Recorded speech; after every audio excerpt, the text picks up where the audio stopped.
And now I'm going to hand things over to Rama. Thank you.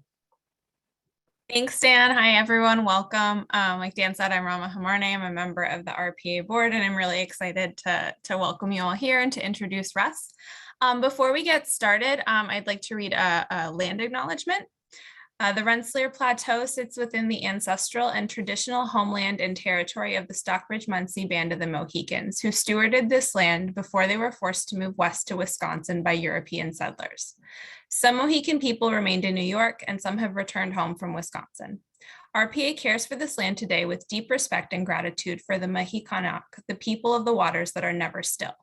We seek to build lasting partnerships with and to amplify the needs and perspectives of local Indigenous communities. And I'm really excited to introduce Russ to you all today. Russ Cohen, a naturalist and wild foods enthusiast, resides in Arlington, Mass. He received his BA in land use planning from Vassar College and a master's in natural resources and law degree from the Ohio State University. Until retiring from state service, Russ was employed by the Riverways program, now part of the Division of Ecological Restoration of the Mass Department of Fish and Game, and served as its river advocate from 1992 until June of 2015. Other past employers have included the Nature Conservancy, the Land Trust Alliance, the Hillside Trust, and the Massachusetts Audubon Society.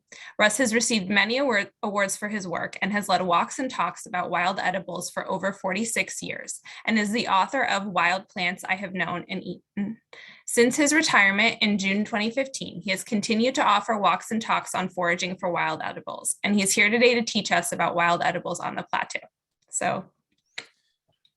Thank you, Raman. Hi, everybody. Hi, almost Earth Day. It's a good topic for Earth Day. So, as Rama mentioned, I've been teaching people how to connect to the outdoors through their taste buds, connect to nature by nibbling on it for over 4 decades since I was a high school student. And of course, it's nice that we have this opportunity to do this via Zoom, so I could save myself some expensive gasoline driving all the way to the plateau and back to give this talk. So that worked out okay.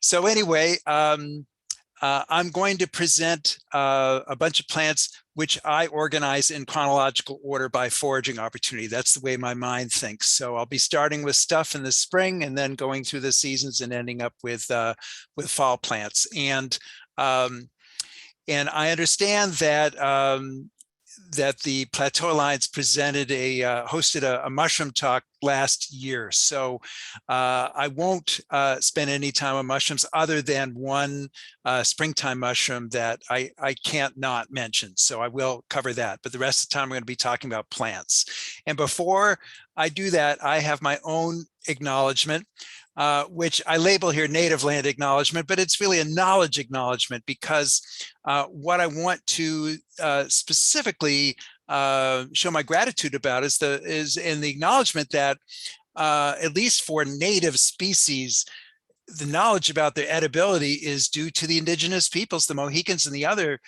tribal people that lived in this area for thousands of years before there were any white people like me, and they figured all this stuff out. So boy, am I grateful for that knowledge has passed down through the generations to me.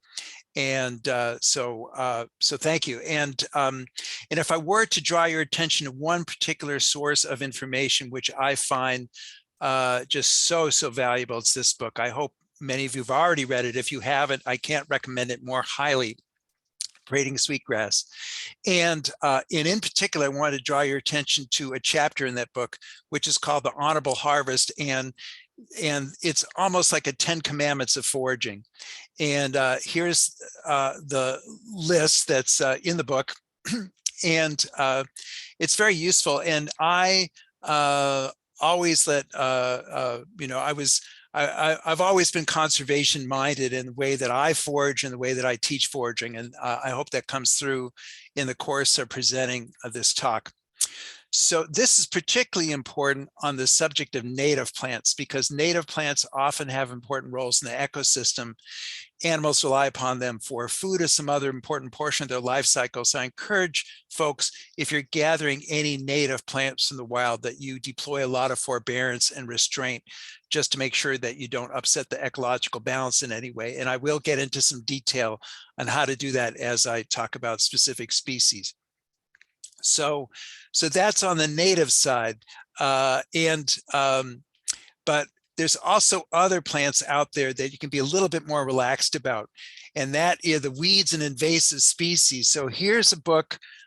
This is from Massachusetts, but there's a lot of overlap between what's considered invasive in New York and what's considered invasive in Massachusetts. So this book is intended to educate people about the 66 most ecologically disruptive non-native plants that occur in the Commonwealth. And the main bad thing that invasive plants do is they usurp the habitat from native species. They take it away from them. So this book, as I say, covers 66 species. And if there were to be a silver lining to the invasive cloud, perhaps it's the fact that some of the invasive plants are edible. In fact, out of the 66 species covered in this book, at least 20 of them are edible. And as far as the ecologists are concerned, they'd be thrilled if we all picked and ate as many of these as we possibly could. So I'm totally serious about this. This is guilt-free foraging. You can't pick too many of these plants, provided that you're not spreading them around in the process, but that's easily avoidable. So if I were to point people toward plants that you can pick and be relaxed about, I would say the weeds and invasive species. So here's a sampling of edible invasive species. I'm going to be talking about at least 5 of these as we go through the talk. And what else is I going to say about that? I can't remember. So I will get into more specifics about that. All right, so I think I'm ready to just plunge into the first plant. So here it is. So were this to be a live group, I'd be asking everybody in the audience, what is this plant? And I hope you'd all say fiddleheads, and that is true. It is fiddleheads, but just knowing it's a fiddlehead isn't enough to know that it's actually an edible, safe species to eat. I only know of 2 species of fern that taste good and only one that's safe to eat in quantity, and that's this one. And this is the ostrich fern. This is the quote unquote fiddlehead fern, the kind you see for sale in the stores and the fancy restaurants and stuff like that. And I have seen it along the Hoosick River in Williamstown, so I'm sure you could find it further downstream once the river flows into Rensselaer County. So, and there's probably some in other similar alluvial soil. So let's talk about the 5 ways to distinguish the ostrich fern from any other species of fern. So the first thing I look for is the whole clump of ferns is in a vase-shaped clump. And then secondly, I look for this gouge that runs down the inside of each stalk. So if you cut the stalk in cross section, it would form a U shape. So look for that. And then the outside of the curled up parts are these brown papery scales that flake off really easily with your fingers. So it's not like the wool on a cinnamon fern. So that's 3 things to look for. Oh, and then I want to talk about indigenous people one more time, because there's a concept called TEK, or traditional ecological knowledge, that was so valuable, and it makes me so sad that much of it has been lost due to white people discouraging Native Americans from foraging and carrying on traditional practices, which is a real shame. But occasionally I hear of examples where valuable traditional ecological knowledge is embedded in a language. And this was pointed out to me for this ostrich fern from an ethnobotanist, actually from British Columbia, named Nancy Turner. And what I learned from her is the Maliseet tribe, which occupies the area that's right on now the Maine New Brunswick border, is their name for the ostrich fern. Masos is the exact same term they use to describe the circling motion a dog makes before it lies down. And that is amazing that they notice that resemblance. I'm not even sure my brain works that way to draw the similarity of those 2 things. So that's great. So yeah, so there's wonderful, important stuff about plants embedded in indigenous languages. All right, so here's your typical ostrich fern habitat, this alluvial floodplain soil, this really silty soil. So this photo was taken along the Connecticut River, but you could see similar sites along the Hudson and the tributaries like the Hoosic. All right, so here's the fifth thing to look for now on these unrolled fronds. So they're way past the edible stage at this stage. But you can really see the vase shape now. And then the fifth thing to look for are these fertile fronds, the spore-bearing fronds. They'll be out when the fiddleheads are out too. And they won't be in every clump of fiddleheads, but you should be able to find some in the patch. And if you cut their little stems in cross section, they also form a U shape. So if you remember all those 5 things, that's definitely the ostrich fern. All right, so let's go back to conservation and talk about this species right here. Okay, so ostrich ferns are native species, and it is one that occasionally shows up in, as I said, the grocery stores and the produce markets. And as far as I know, nobody is cultivating ostrich fern. So if you see ostrich fern on a restaurant menu or in a produce section, it was gathered from the wild. And unfortunately, some people are greedy and they hammer the patches of ostrich fern at an unsustainable rate. So what I encourage people to do is just please confine your harvesting 1 or 2 little curled up parts per clump. That's a sustainable level. That won't hurt the plant. It will be able to survive that level of harvesting. But unfortunately, what some people will do is they'll go in and they'll pick every single fiddlehead they see. And that saps a lot of strength from the rhizomes. You can actually kill the plants by harvesting them so hard. So that is not good. So anyway, 1 or 2 per clump is the way to do it. And by the way, let me also say on the subject of where do you go pick stuff? Where is it okay to pick stuff? Well, ideally, the best of all possible situations is if you can track down a landowner and a land manager and ask them. I do that when I can, and I almost never get turned down. And if you're able to do that, then you can forage in a really, really joyful way. You don't have to be peeking over your shoulder every once in a while to say, is somebody going to, get mad at me for doing this? So do that if you can. I heartily recommend it. Okay, so if you've ever bought fiddleheads at the store, brought them home and cooked them up and been not very impressed with them, you might want to try this cooking method, which was amply demonstrated to me by this naturalist, Beth Basler, who took a bunch of us to a patch of ostrich fern fiddleheads growing along the Connecticut River, and she brought her camp stove with her to the fiddlehead patch, and we were eating those fiddleheads 10 minutes after we picked them, and they were truly exquisite that way. So that's the secret. Cook them as fast as you can after you pick them.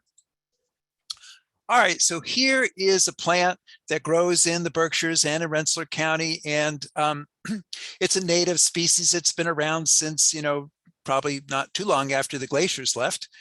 And Native Americans knew the plant well. They ate it. In fact, 2 city names, Chicago and Winooski, Vermont, are derived for Native American terms for the indigenous peoples that inhabited those regions for this plant. And so this is a plant that, country people, once the settlers arrived, found out about it, and there'd be a little bit of harvesting of it, like when they're out trout fishing, turkey hunting, and all that was fine.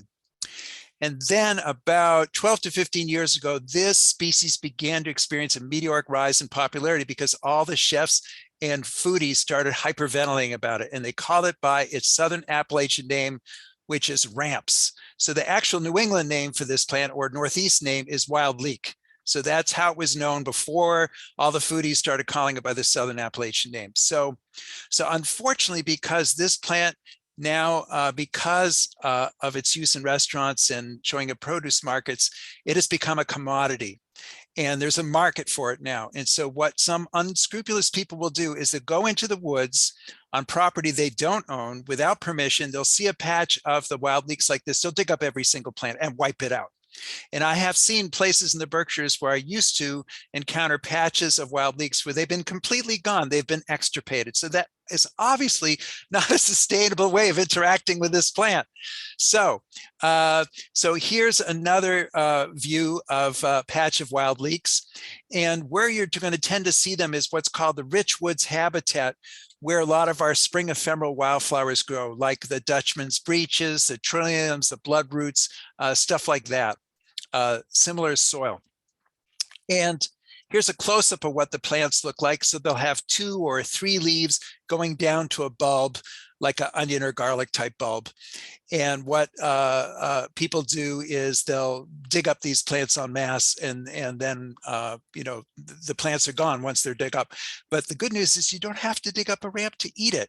You can enjoy the leaves. The leaves are delicious, and they're coming out right now. So if they're not this big yet on the plateau, you will find them. And by the way, the plateau's got a lot of acidic soil. Where you're going to find the ramps is in the more neutral soil.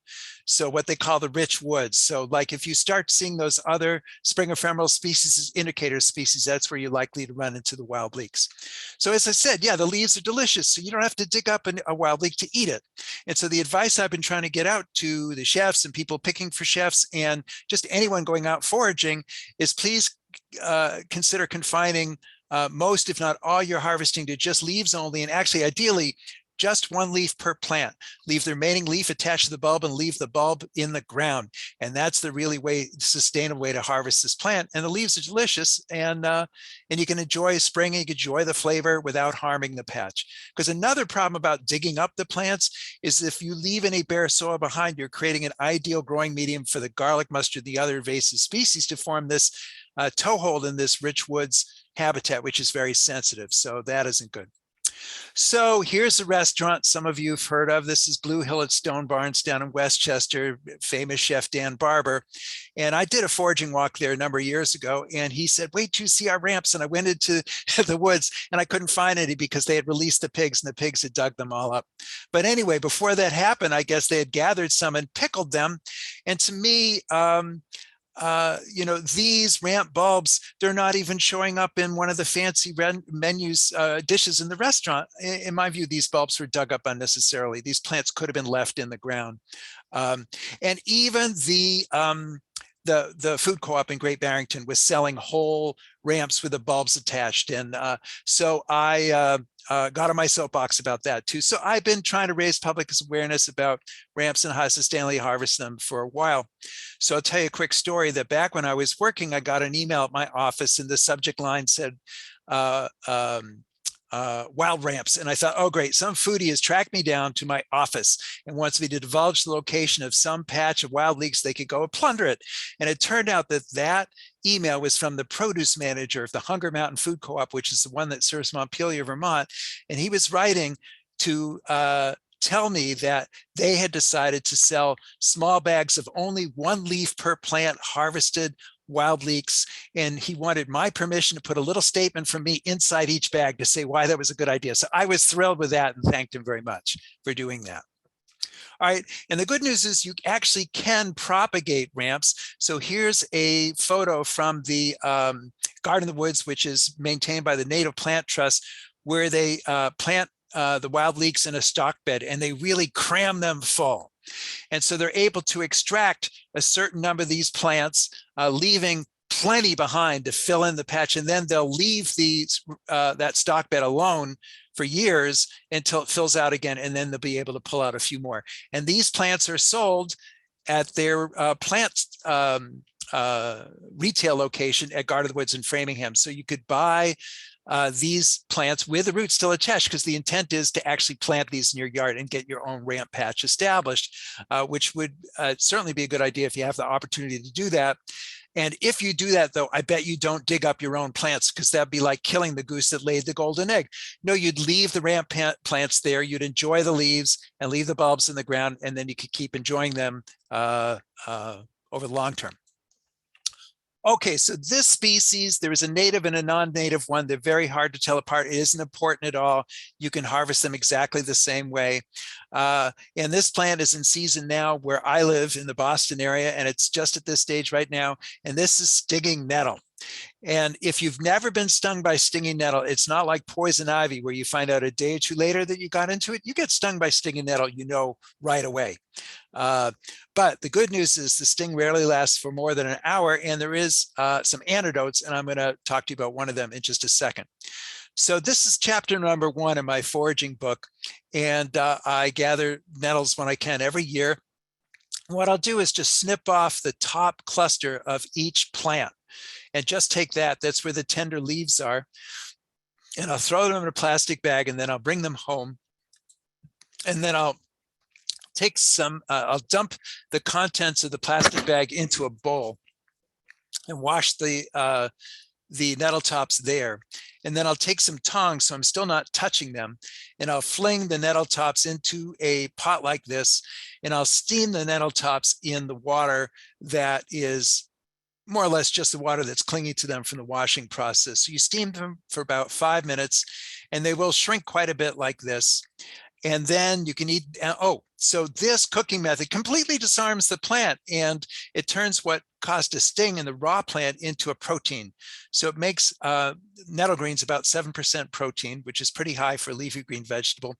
Plus nettles have all kinds of vitamins in them and minerals like calcium. So the closest thing I know of to a vitamin pill in the plant world are stinging nettle greens. So after you've steamed the greens, you can eat them just plain, or you can incorporate them into different dishes. So in my book, I've got a recipe for a cream of stinging nettle soup, which sounds like something they might have made in the old Addams Family TV show. It's very easy to make. It's just, some sauteed potatoes and onions thrown into a blender with the nettle tops, and add your chicken stock if you're not vegan, and half, and there you go. It's quite good. All right, and then here's the stinging nettle balls. This is the retro recipe from the 1950s, where it's spinach balls, where they use Pepperidge Farm stuffing mix to hold it all together. And you might stick up your nose at that and say, fine, I don't want to use Pepperidge Farm stuffing mix. And I say, fine, do whatever you'd like. You can grow your own wheat if you want, and thresh your own grain, and process your own and make your own stuffing, and then add the stinging nettle. Or you could do the shortcut and just use the Pepperidge Farm stuffing mix, and it comes out great. Very easy to make. Okay, so were this a live program, I'd be asking everyone in the audience, what is this plant? And some of you would know that it is a mint family plant. And one way to tell is you look at the stem, and the stem is square. It's got 4 equal sides to it if you cut it in cross section, and the leaves go opposite each other from the stem. That's the characteristic structure of plants in the mint family. And I put this photo in the show right here because it does look a lot like stinging nettle.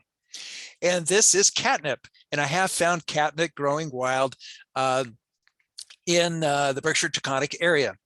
And it has the opposite effect on people that it has on cats. It's a sedative, it's a tranquilizer. So people will drink catnip tea to try to relax after a stressful day.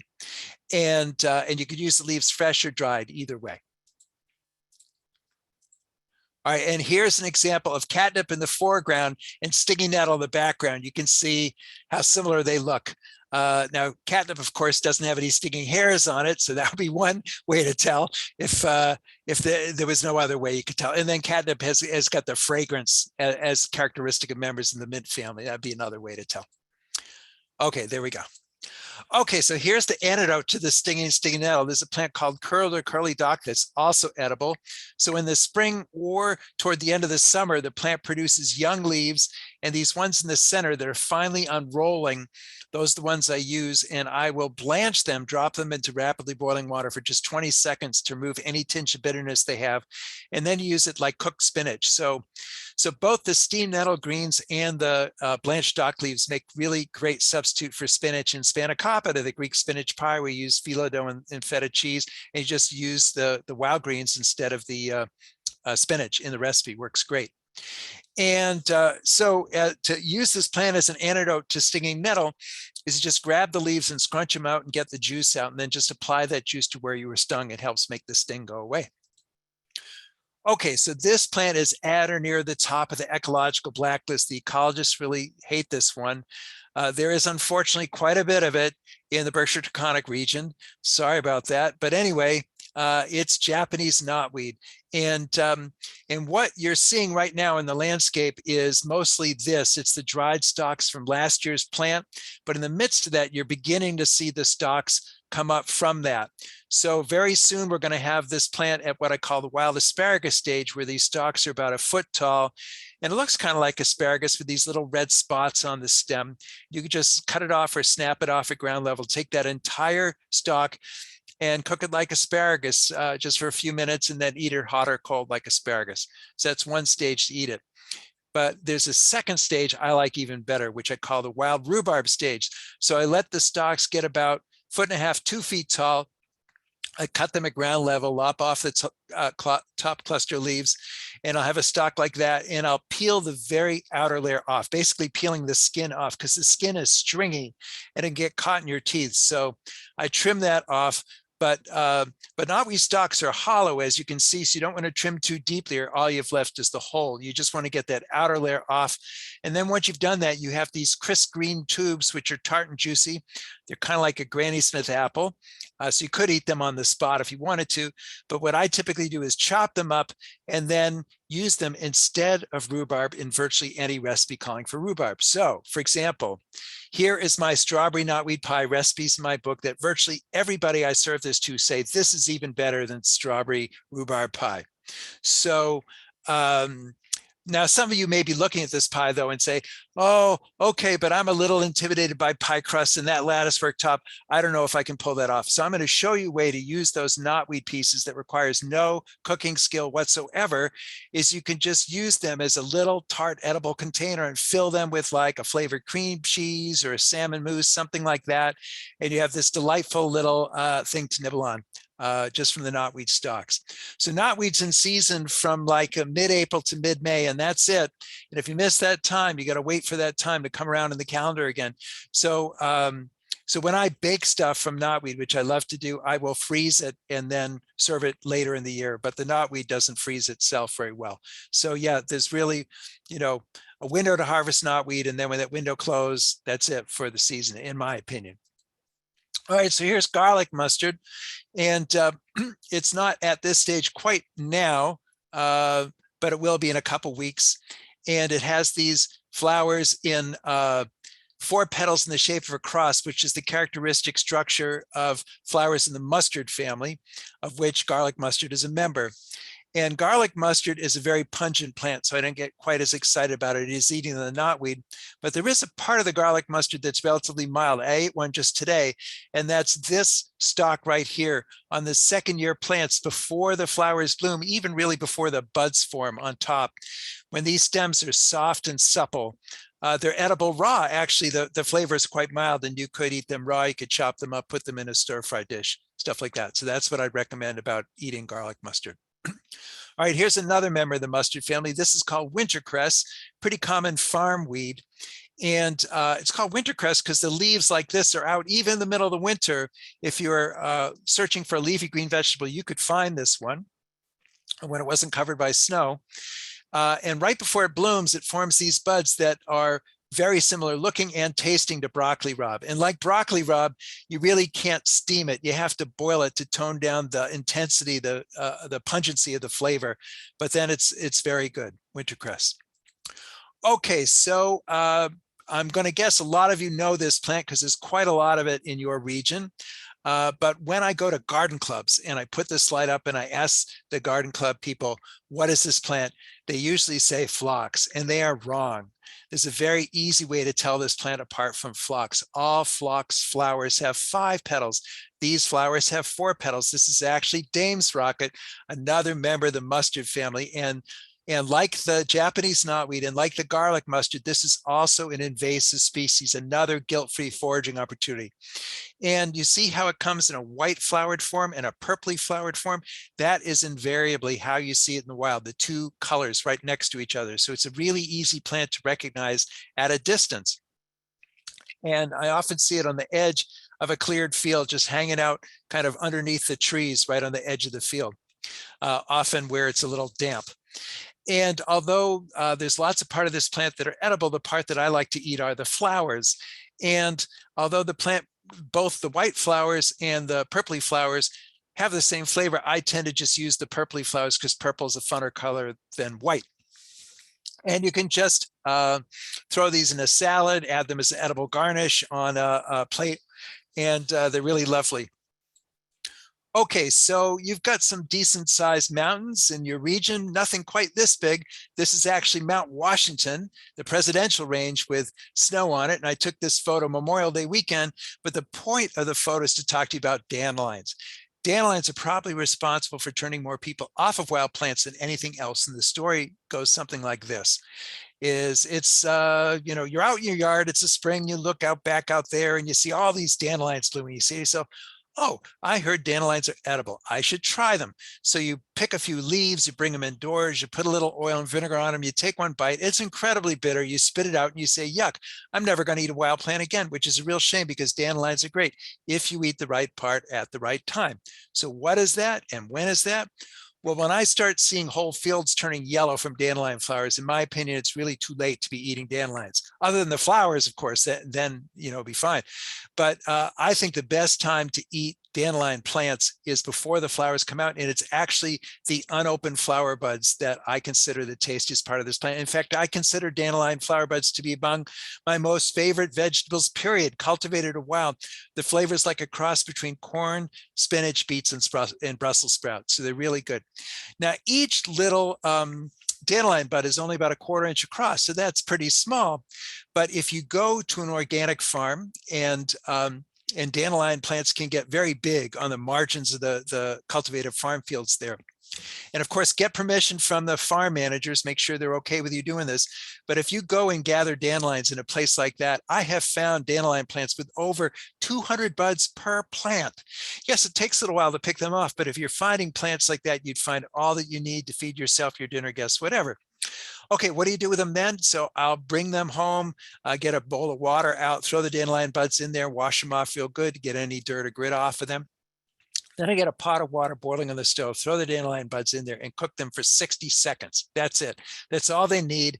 And then you can incorporate them into different dishes like soups and omelets and casseroles. But before you do any of that, before you even put any salt or butter on them, I encourage you to try them just plain. I think you'd be amazed at how good they are. And if you want to eat dandelion leaves, this is the time I would gather them. So when I'm picking off the tender buds off the plant and I see some tender leaves tucked in there too, I'll gather them too and prepare them the same way. All right, so this photo is out of chronological sequence, but it's a very close dandelion relative called chicory that I just wanted to talk about. Now, chicory and dandelion look very similar, except when they're blooming, because chicory has these tall branches of blue flowers, so that's very different, but the leaves are the same, the roots are the same. And if you messed up and picked chicory instead of dandelion or the other way around, there's absolutely no harm in that at all. They are completely substitutable one for another. So chicory flowers are edible. They don't have a lot of flavor, but blue is an unusual food color, so it's fun to just snip the chicory petals off to just get that color into a salad, whatever. And then chicory leaves are edible like dandelion leaves are. But probably the most well-known part of a chicory is the root, and it's used to make a drink like coffee. So I explain how to do that here. And basically you want to harvest the roots. I think the best time is probably during the off season. So like October to April would be the best time to look for the plants. They're perennials, so the plants are there. Yank them up by the roots. Chop up the roots into uniform pieces like this, and then you want to roast these pieces till they're black, till they're brittle and aromatic, and then throw them into a food processor, grind them up to make the grounds. And I find that I only need about half the amount of grounds to make the same strength beverage as coffee grounds. And whatever device you use to brew coffee, you can use the same device to brew chicory. So whether it's a plunger or a percolator, whatever it is, it'll work. And when you make the chicory drink, it does taste remarkably like coffee, especially if you usually drink your coffee with cream and sugar and you drink your chicory the same way. The flavor is really similar. The one big difference is chicory does not have caffeine in it. So if you're one of these people who says, well, what's the point in drinking it if there's no caffeine in it? Then chicory is just not going to cut it for you. Okay, so here's chickweed, really common spring and fall farm and garden weed. So if it's not at this stage right now on the plateau, it will be soon. And I use this as a sprout substitute in a sandwich or a lettuce substitute in a salad. It's quite good. So daisies are edible. The entire plant, although I think the tastiest part on a daisy are the leaves before the flowers open. So you need to be able to recognize the plant before this stage. So this is what it looks like. And I apologize in advance that this photo is a little bit out of focus, but here are the flower buds. And if you look at the flower bud, you see it as a flat top to it, and it's got markings that look kind of like the spokes of a bicycle wheel. So look for that, and then look for these succulent leaves attached to those stems that have the flower buds on them. And those are the dandelion leaves, and they can be so good. I've never bothered to cook with them. I'll just pick them off the plants and add them to a salad. So daisy is a non-native, non-invasive plant. So it's basically a weed. So you don't have to worry about ecological implications of picking it. All right, and this is another non-native, non-invasive plant. This is sheep sorrel. So this is diminutive cousin to the French garden sorrel. You can use it exactly the same way. You can make a sorrel sauce from it, a sorrel soup from it. So, and then here's a completely unrelated plant with the same flavor called wood sorrel or sour grass. And any tender part of this plant is edible, like the leaves are edible, the flowers are edible. Even these guys right here, these are the immature seed pods. They're nice and juicy and succulent, and they're edible too. Okay, now the chemical responsible for the sour flavor in the wood sorrel and the sheep sorrel I just showed you is a chemical called oxalic acid, which is not good to eat in huge amounts. Like if you ate a gigantic salad bowl full of just those plants, if you ate that much, it could inhibit your body's ability to uptake calcium, and it could irritate your stomach lining, but there's no reason to be unduly concerned about the chemical because it's present in a lot of conventional vegetables like beets and spinach and rhubarb. So as long as you're eating it in moderation, it's perfectly fine. Okay. So this one has a really long season availability. You can find wood sorrel at this stage throughout the growing season. So pretty much any time, which is great. Okay, here's lamb's quarters. This is a wild spinach. This white dust isn't from a road or anything. That's a natural mealy dust the plant produces on its own. It's one of the ways to help identify the plant. And you can use this just like spinach. You don't have to pre-boil it first. It's very mild, so you could eat it raw like spinach. Also very ingredient, obviously, in the spanakopita that I mentioned before. And I see it at this stage out where you are, probably the end of May, beginning of June. But this is a weed, a very common farm and garden weed. And so you often find it at this stage later on in the summer and even into the fall, whenever the ground is disturbed, when they're, switching over to a new crop and the ground is left uncovered, the lamb's quarter seeds will start germinating, so you can gather it even then. All right, so when I make stuff from wild ingredients, I'm not a purist about it. I don't insist that every single ingredient be wild. So for example, when I make that strawberry knotweed pie, I don't have to use yak butter for the shortening. I could use regular sugar, regular butter is fine. And then the knotweed makes it a wild dish. But it is fun to make a salad completely from wild ingredients, which is what this one is. So I don't want to deter you in any way, though, from just throwing a few chicory flowers into a regular salad is fine. You don't have to go extreme like I did here. But so let me tell you what's in this salad. So the yellow flowers and mustard flowers, and then the bluish flecks are chicory flowers, and then there's lamb's quarters, sheep sorrel, wood sorrel, chicory, stuff like that, bulking up the salad. And then the little red berries are partridge berries, and then the yellowy orangey things are a wild tomato cousin called a ground cherry. So here's what partridge berry looks like. I'm sure there's quite a lot of this on the plateau. These berries have virtually no flavor. So why use them? Because they're pretty. So I'll put a few on top of a salad just to get that nice color in there. And then here is the ground cherry, and this is a plant that is cultivated. So farmers markets will sell them, and that's fine. There are native species too. The key thing about harvesting any ground cherry is you cannot see the fruit unless you pull the papery husk off of it. So that's called a calyx. Here's an immature one down here, and here's a mature one. So if you're seeing yellow fruits like that on a plant, on a tomato-like plant, just looking at it, that is not the edible ground cherry. It's probably the poisonous lookalike called horse nettle. So yeah, so that's the one. And these taste like a sweet cherry tomato. They're quite good. And this photo is also out of chronological sequence because this is more of a late summer, early fall plant. It needs the hot weather, as members of the, the Solanaceae, the tomato pepper nightshade family, like the hot weather. So look for this later in the season. Okay, so here's that spring mushroom I could not resist talking to you about. It's morels. And here where I'm from in Eastern Mass, morels are maddeningly elusive. In fact, a lot of mushroom hunters don't even bother to look for them because it's so hard. So black morels, we find them here in Eastern Mass, not in the middle of woods somewhere, but right in civilization, so right in the pea gravel by somebody's house.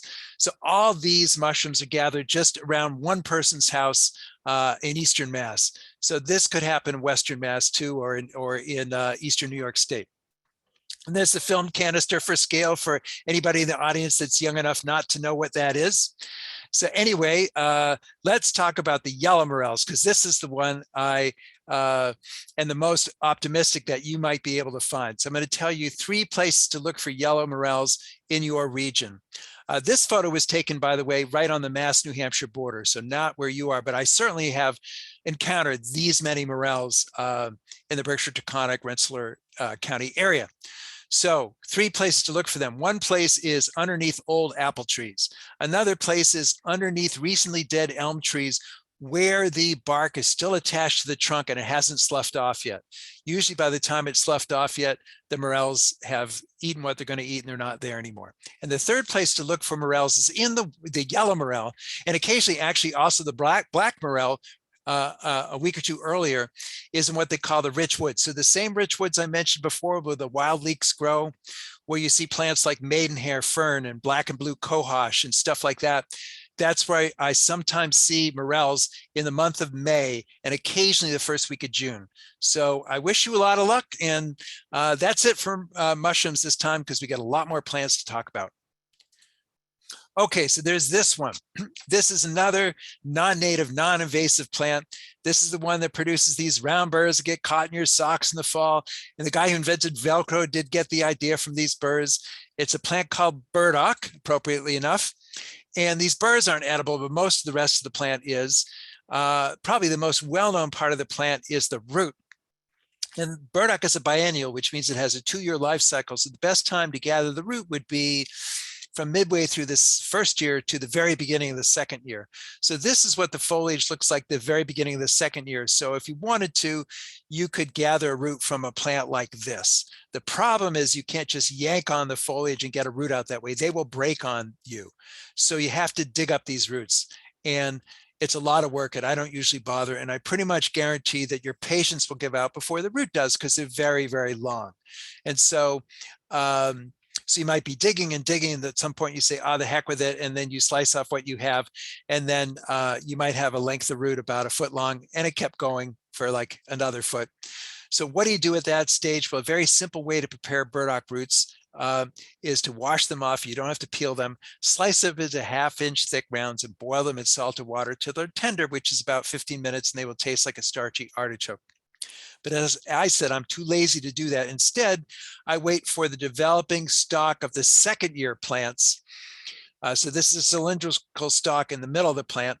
And when it's about this tall, I'll cut at ground level, lop off the top cluster leaves, and I'll have a length of stalk about 1.5 feet long. So you see all these burdock stalks I gathered on the edge of a field in about 25 minutes, much faster than digging the plants up. So I would recommend that. Now you do have to peel the outer layer off a burdock stalk because it's bitter and stringy. But once you peel that off, unlike the knotweed, the burdocks are solid all the way through. So once you've peeled them, there's a lot of food left over. It's like pounds worth of food left over. So you can really fill up on burdock. So, so at that point, I'll chop it up and then boil those peeled flower stalk rounds in salted water till they're tender, which is about 6 minutes. And then you can eat them just plain. It's a very pleasant vegetable, just plain, or it's really good thrown in spaghetti sauce, or it's really good in the recipe where ordinarily you make it by using artichoke hearts and mayonnaise and Parmesan cheese and breadcrumbs. And you mix it all together, and it's a spread that you put on crackers. And you can substitute the boiled burdock flower stalk rounds for the artichoke hearts in that recipe. It works great. And there it is. Okay, so black locust is considered an invasive species in Massachusetts. I'm not quite sure what its status is in New York State, but it is not native to Rensselaer County. I can say that for sure. And there is one edible part on this plant. It is available for only about a 2-week period around the end of May, beginning of June, and that are the flowers. And the flowers are really yummy. They smell like pea pods. I'm sorry, they smell like jasmine and they taste like sweet pea pods. And now let me just talk about the bumblebee in the center of the photo. You might say, oh, bumblebees visit those flowers. I better not harvest any because the bumblebees need them. Don't worry. These trees can get to be 40 or 50 feet tall. And when they're blooming, they bloom from the very top to the very bottom, covered with thousands of blossoms. The bumblebees can fly up into the upper branches that you can't reach and visit those flowers. There'll be plenty of flowers for them. Go ahead and harvest all the flowers you want from the lower branches. So this is another guilt-free foraging opportunity. And so these flowers, you strip them off their central stalks and you end up with a bowl with them like this, and you can just eat them just plain like that, throw them into salads if you want. A really good way to use them is to make fritters from them, and black locust fritters in this recipe is in my book. Okay, so cattail, some of you that are at least 50 years old, I'll draw the line there, probably have heard a guy named Ewell Gibbons. Ewell Gibbons was a famous wild foods writer in the 60s and 70s, and he died in 1975. So that's why usually if you're less than 50, you may not have heard of him. Anyway, he wrote a book called Stalking the Wild Asparagus, and in there is a chapter on cattails where he called cattails the supermarket of the swamps for the so many edible parts to them. So there's a whole chapter on cattails in my book. I don't have time to cover everything that's covered in that chapter. I'll just mention a few different parts on a cattail that are edible. So before the plants bloom, you'll see this swelling near the top of the central stalks, and that's the immature flower clusters. So you harvest those and then you peel the outer leaves away, and then you end up with flowers like this. So this is the male flower on top, the female flower in the bottom, and you steam or boil these until the flesh is tender on the flowers, and then it tastes like a cross between corn and artichokes. And when you harvest that, you can often harvest the cattail heart, which is the tender part of the stem below the immature bloom spike, and that tastes like a cucumber or hearts of palm. That's also quite good. And then when the plants bloom, the pollen, which is hypoallergenic, is also edible. So you can go into the marsh with a plastic bag and bend the male flowers into the bag, give it a little shake, and this big cloud of yellow pollen comes off. Then bring that home, put it through a fine mesh sieve just to intercept any beetles or twigs or other stuff that got in there, and then add that cattail pollen to regular flour to make these beautiful and very nutritious cattail pollen baked goods like these muffins or crepes, stuff like that. Okay, so if this were a live group, I'd be saying, what is this plant? And maybe somebody would know. Usually people don't know. And then I just tell you that this is calamus or sweet flag. There is a European species and a native species, and I don't actually know which one this is. But anyway, they're both edible, and it's a very strongly gingery flavored plant. So in fact, it's so strong that what I do is I just eat the tender inner parts of these developing leaves. So the hearts on these calamus plants, and the leaves inside are yellow-green, and they're relatively mild. They're still strongly gingery flavored, but they're mild enough to put into a salad. All right, so in the Berkshire, Taconic, Rensselaer County region, you've got several different varieties of Tilia, the genus Tilia. So the native one is Tilia americana, which is a basswood. And then often you'll see in a city like Troy, a street tree, you'll see Tilia cordata, which is the little leaf linden plant along the street. But it doesn't matter which one you have because they're edible the exact same way. So in the spring, when the leaves first come out, the leaves are edible. And then in the around the first day of summer in this area, so I'm guessing that's around the same time where you are, that's when the flowers come out, and the flowers have this wonderful fragrance. It's like a lemon honey type fragrance, and you make a tea from the flowers, and the tea you make from the flowers has a very pleasant flavor, and it also has two medicinal values. It's soothing to your digestive system and to your mental state at the same time. So herbalists really love to recommend this tea, linden tea, to their clients. All right, this is a scene you should be able to see right now in Rensselaer County. This is our shad bush or serviceberry because it's blooming, and these blooms come out a good week or two ahead of the crab apples and the apple trees and the other things that look like them. So especially if you're heading up from the Hudson River up into the highlands, you'll often see on some of the side roads trees growing along the side of the road that look exactly like this. And there's a close-up of what the flowers look like, these white 5-petal flowers. Remember that spot, and then you want to go back at the end of June, early July to look for the edible part of this plant, which is the ripe fruit. And that's what the ripe fruit looks like. So there's a close-up of it. So these fruits are about a 1/4 inch in diameter. And the red one is like a day or two short of being ripe. They're this purple color when they're ripe. And although they look like blueberries, they really don't taste like blueberries at all. They taste like a cross between cherries and almonds, because they're related to cherries and almonds. They're all related plants in the rose family. And so these Juneberry fruits are great for stuffing your face right by the tree. And you can find these in the wild, but another place to look for these are in parks and other landscaped areas, because this is one of our native species that's deployed a lot in landscaping. So you don't have to be way off in the wilderness somewhere to find this one. And yes, these fruits are popular with songbirds, but the typical Juneberry tree is like 12 feet tall. And when the fruit is ripening, there's often lots of fruit in the top of the branches, and the songbirds can eat that fruit. And there's plenty of fruit in the lower branches that you can reach and pick, and you can all share and pick out and have a great time. There's enough to go around. All right, now mulberries are often ripe at the same time as Juneberries, and I will often collect them together.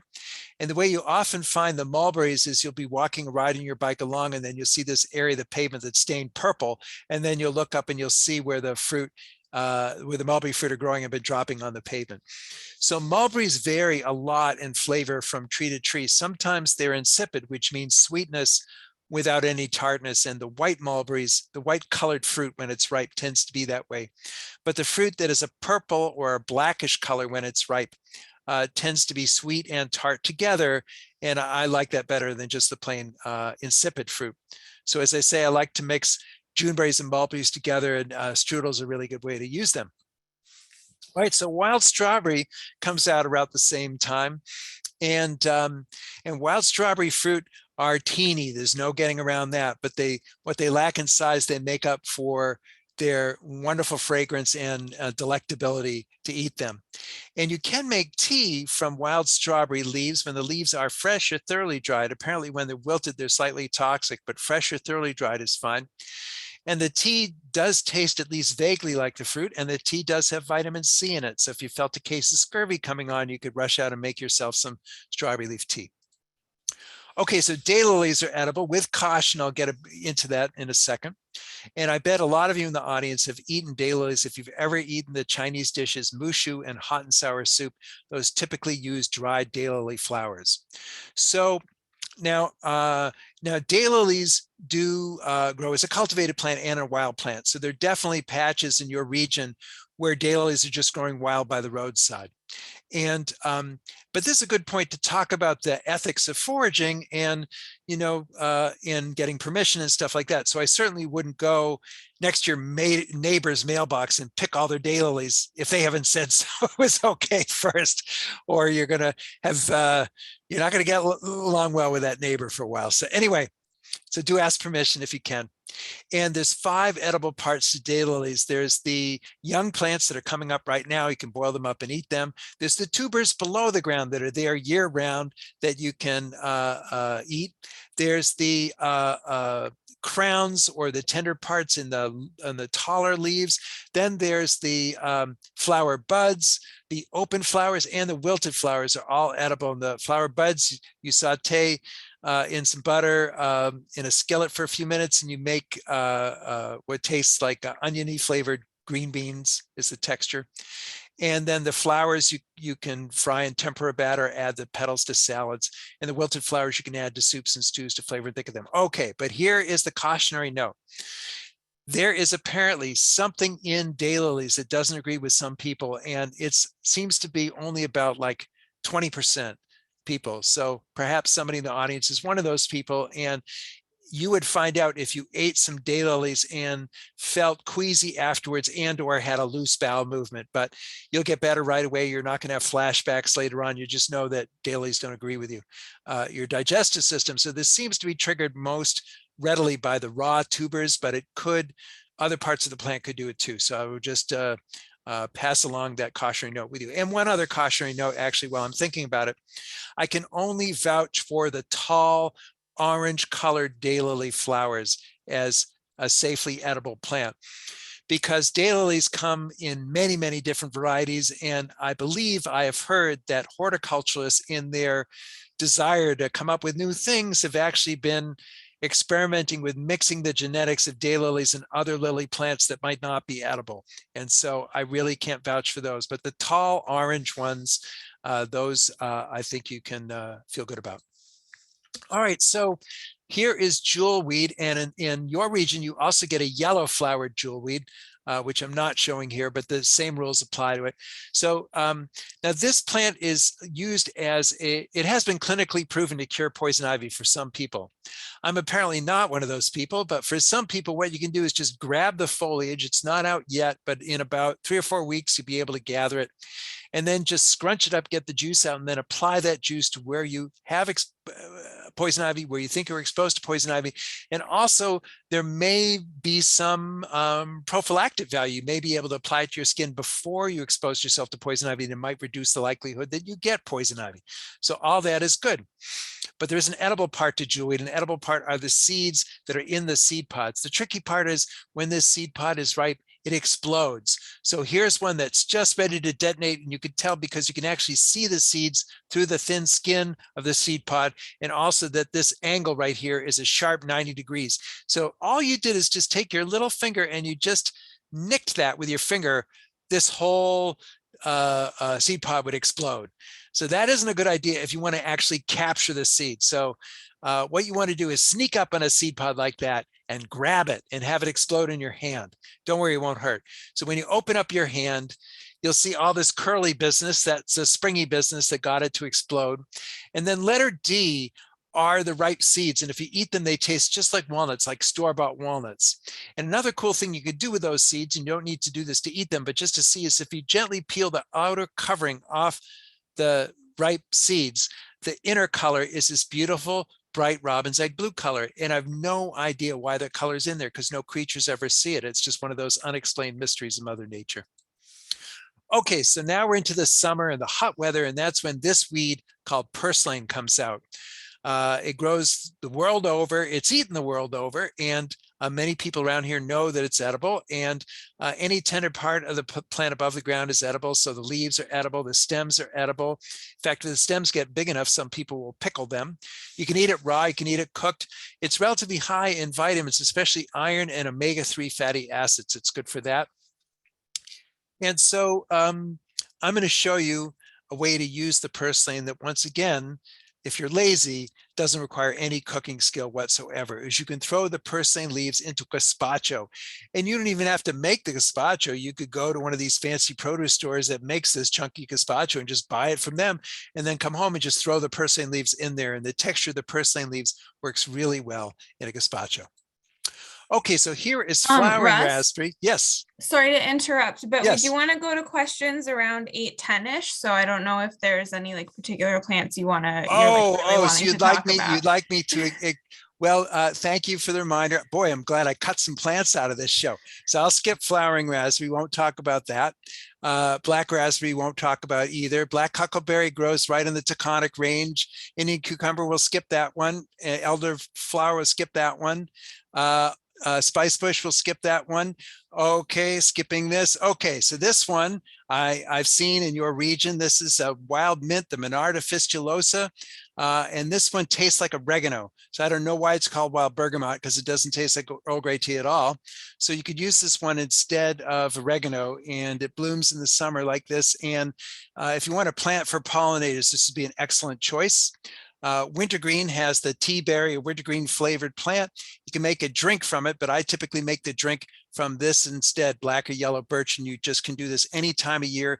You just gather these twigs and throw them in a jar of water. You don't have to, in fact, don't heat the water because you'll lose the flavor that way. And you can tap birch trees for sap.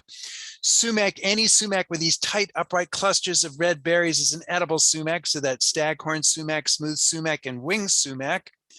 And here, I should talk to you about this. That's poison sumac berries. So if the berries are tight and upright and red, you have nothing to worry about. And you can make a drink from the sumac just from picking the fruit off the plant, rubbing them in some water, turn this water this pinkish orange color, and then you put it through a filter, and then you can drink it hot or cold, sweetened or unsweetened, like this sumac drink here. So the entire time it takes from picking the fruit off the plant to drinking the drink can be as little as a half an hour.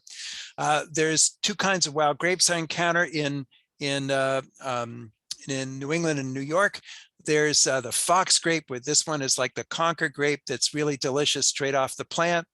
And these wild grapes can be as much as an inch in diameter, and they make a delicious cheesecake. But the one I run into more in your region is this one, which is the Riverside grape. And the grapes are smaller and they're musky flavored and not as yummy. But some people that make the stuffed grape leaves say this is the better species to do that with. So this would be in May or June. And you want to look for leaves that are smooth and green on the underside. And this is what they look like when you're harvesting them. And yeah, so stuffed grape leaves, really fun to make from wild grapes, grape leaves that you pick and stuff yourself. Okay, so there are no poisonous species of viburnums. There's several edible ones that are good. So there's wild raisin is this one, nanny berry is this one. And then here's Hobble Bush. So this is a good one to talk about on the plateau because you will run into it there. And this one, the fruits do have a large flat stone in the center, but they taste like a stewed prune with a little bit of a clovey aftertaste. So they're really fun nibble. And I just nibble on them as I'm hiking and then spit them into the woods, which is exactly what the plant hopes I'll do to help propagate more plants. Okay, so this is wild rice. I won't talk about this because you can buy at the store. Hazelnuts, I won't talk about that either, in the interest of time. Acorns, I will mention that acorns are all oak trees produce acorns, and all acorns are edible. It's just the acorns from the soft oak, the rounded lobe species, the ones that are lower in tannic acid. So that's what I tend to use. Shagbark hickory is my #1 favorite edible species. And this bark is not a seasonal phenomenon. It looks like this all the time. So look for that in the landscape. And then from like the first day of fall to the middle of October, you want to look for nuts. There's Pauca hickory. That's where the word hickory comes from. That's how the indigenous people made it. And so, yeah, I'm filling up my car with baskets full of nuts like this. And then I crack them open to get the nut meats like that. Here's my maple hickory nut pie. This is a New England version of pecan pie. Virtually everybody I serve this to say this is better than pecan pie. Recipes in my book. Here's 3 different cookies I like to make from Shagbark hickory. Were this a live program, I might have served you this. Here's a cookie with barberry jelly in the center. Here's what the common barberry looks like. This is not the nasty invasive Japanese barberry. It's not, this is another non-native species, but it's not as invasive as the Japanese barberry. And it produces these fruits that have a wonderful flavor. And I think it makes the best jelly there is.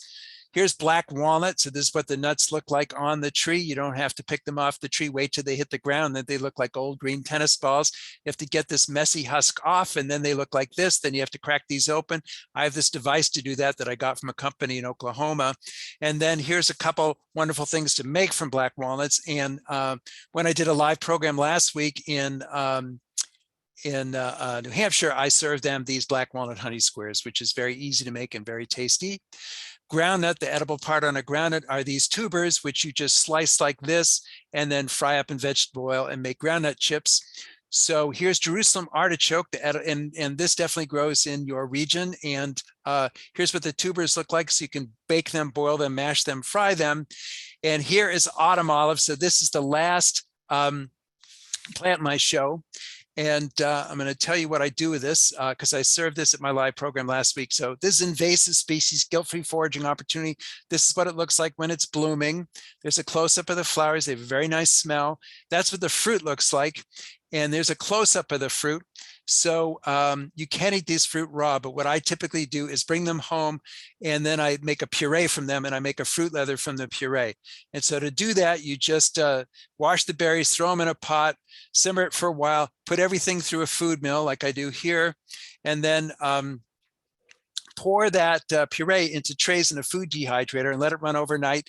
And then you get these pieces, which I cut into pieces and then serve them at my live programs. And I'm sorry, this isn't a live program, but this is very tasty and it has vitamin C in it. And the USDA did a study on autumn olive fruit pulp a few years back, and they discovered that it's up to 18 times higher in lycopene content than tomatoes. So that's really good. So, all right, this is, and sorry about this slide. I don't know, we'll get rid of that. Hold on a second, see how I can do that. Let's try, hold on a second. Well, let me see if I can drag it out of the way. Oh, screw it. I'm really sorry. Hold on just a second. Let's try this. There we go. All right, so last slide of the show. This documents a really successful foraging day. And once again, I foraged for mushrooms too, so I couldn't talk about them tonight. So I gathered some wild pears, shagbark hickory nuts. These are porcini mushrooms, Boletus edulis. This is Agaricus arvensis, the horse mushroom. And here's a big basket of autumn olives. All right, you're probably wondering what the barbecue grill is doing in the photo. Well, somebody put out one of those with their trash, and I needed one of those at home, so I just foraged for that while I was foraging for everything else. So that is my show. Thank you very much. Okay, so I keep mentioning this book, which I wrote, which Rama kindly mentioned at the introduction.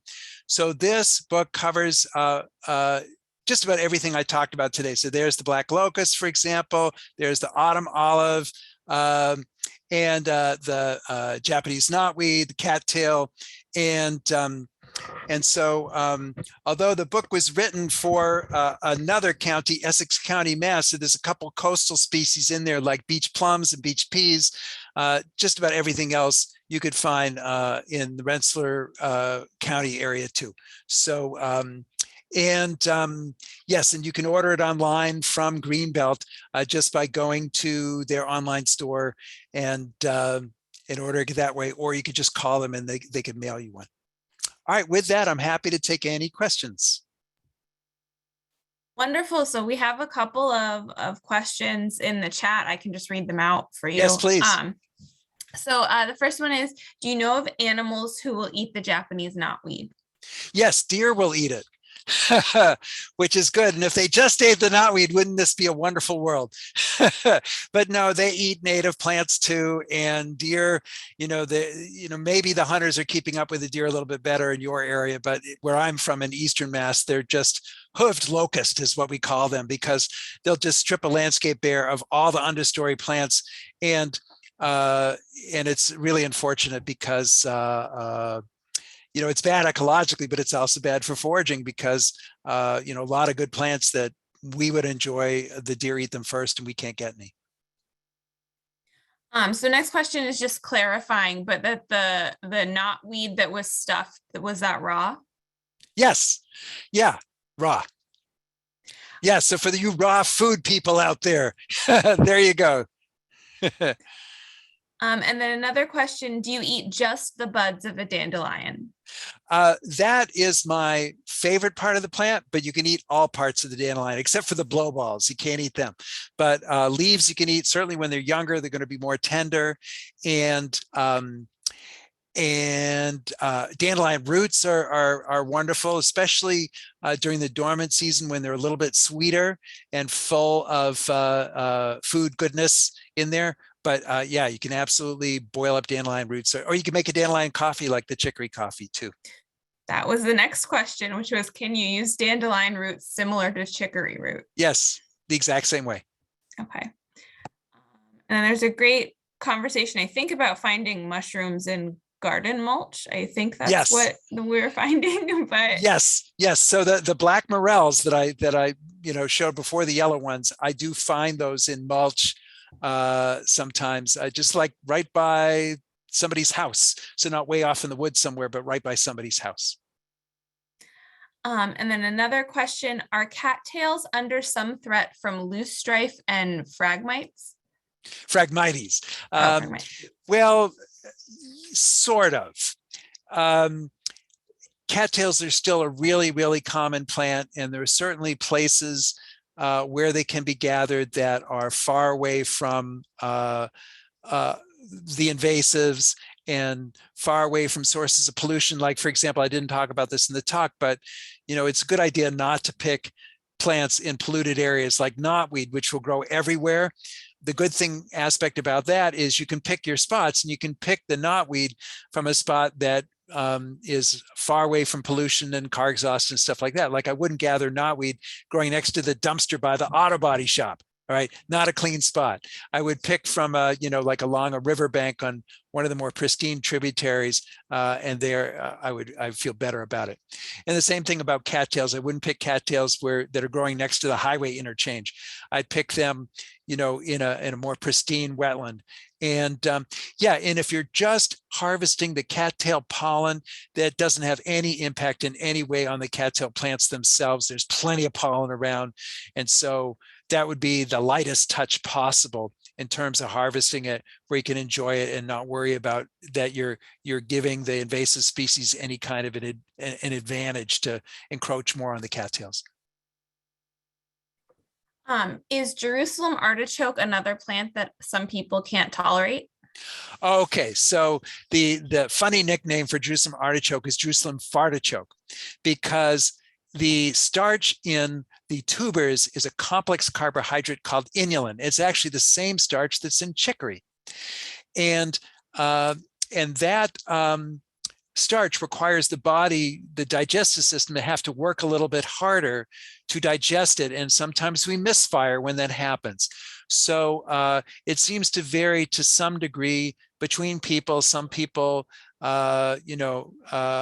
get really uncomfortable eating Jerusalem artichokes, and other people seem to eat it fine. What I have found is that if you roast the roots slowly in an oven, like you toss them in olive oil and some herb like rosemary, and you roast them at a relatively low temperature for an hour or two, and the tubers will caramelize. And I think that converts the starch into a more easily digestible form. And if you eat them, then I find they're a lot more digestible, and they're really yummy.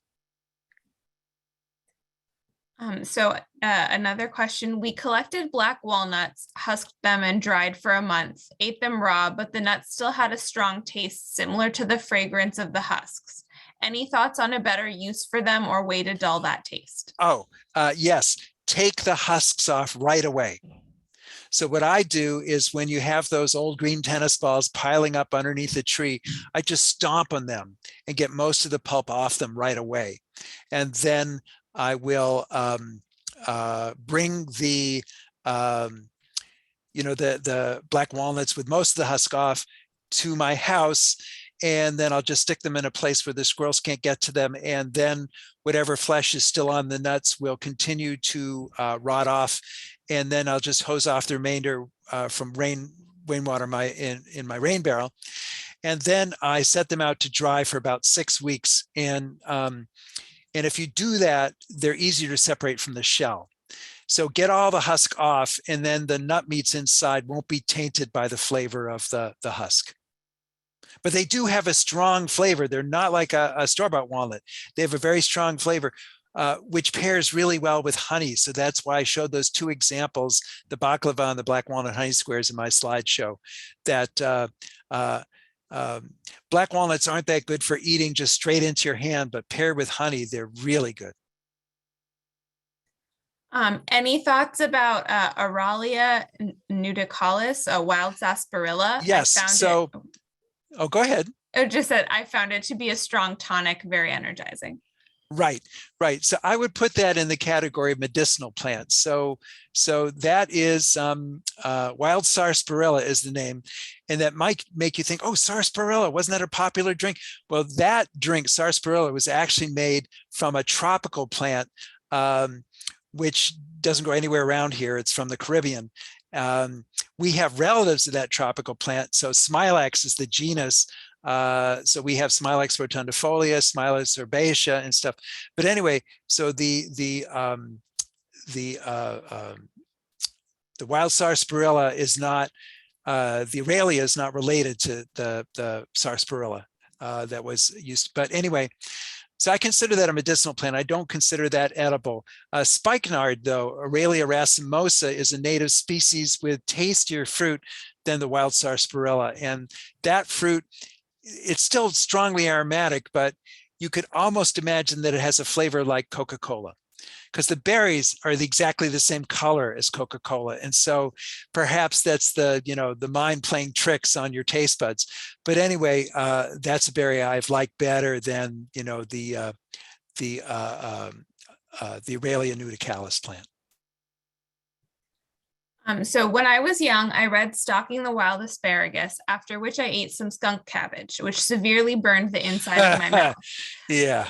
Was it something else? Yeah. No. It's skunk cabbage. So there are some people that feel skunk cabbage is edible. I'm not one of them, but I was served skunk cabbage by another forager at an event that other forager was hosting. And I thought, well, I'll be a good sport and I'll try it. And so I tasted it. And it does taste amazingly like cabbage for the first like 5 seconds or so. And then the burning sensation begins to happen in your mouth. And now this other forager had boiled the leaves in enough changes of water that they had toned down that burning quite a bit. And if I hadn't known and expected that caustic quality to happen, I might have missed it. But since I knew that flavor was in there, I definitely noticed it. So no, I don't even consider skunk cabbage to be edible. How do you prepare acorns? So acorns, there is a couple different ways of leaching out the tannic acid in the nut meats. And there's a cold water way and a hot water way. So the cold water way, I understand, is the typical way it's done by Native Americans, who would often near their settlements have a stream flowing by, so they could put the shelled nut meats in a basket and let the stream just flow through the basket for several days, and they would leach out the tannic acid that way. You can also just do it with cold water just by changing it in your kitchen once a day. And then it takes about 12 days worth of changing it. So if that is too long to wait, you can boil the nut meats and the water will turn a coppery color as the tannic acid is coming out, and just repeat that process until you've gotten enough of the tannic acid out that you consider the nut meats to be palatable. So that's what I typically do. Okay, we just got one more question. I've heard the inner cambium of pine trees is edible. Have you ever tried that? Any good? I've also seen people on survival shows get sick from that. Yes. So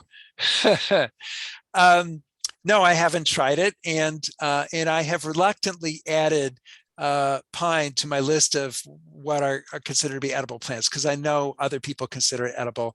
I've always associated with turpentine, and so it's not really an appealing flavor to me, but enough people use it and like it that, I certainly will point it out on a wild edibles walk and say, but it's not one of my favorite plants. And in terms of eating barks and cambium, I haven't tried the white pine cambium.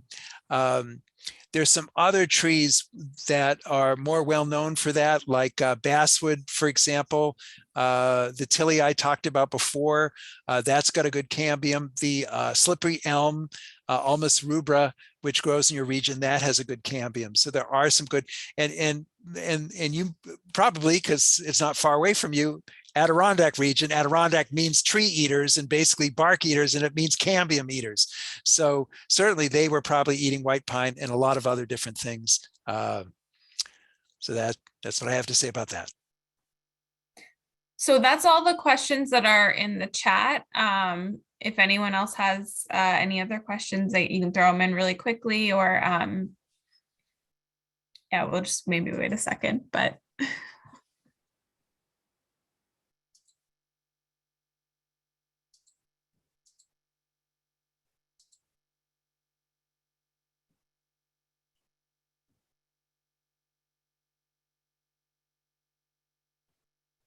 All right, maybe we can wrap it up. People are just thanking you and saying how wonderful it was. All right, well, that's good. And I mean, one question that nobody asked was, all right, this slideshow was great, but when can I go on a walk with you? So it so happens I'm doing a walk for your neighboring land trust, the Columbia Land Conservancy, and that one is going to take place in East Chatham. And I think it's on Saturday, May 14th. And so if there's still space available on that, you could try to go on that walk. Wonderful. Well, thank you so much, everyone, for coming. Thank you, Russ, for your presentation. It was so informative and wonderful. Have a good night, everyone. Bye. Happy foraging.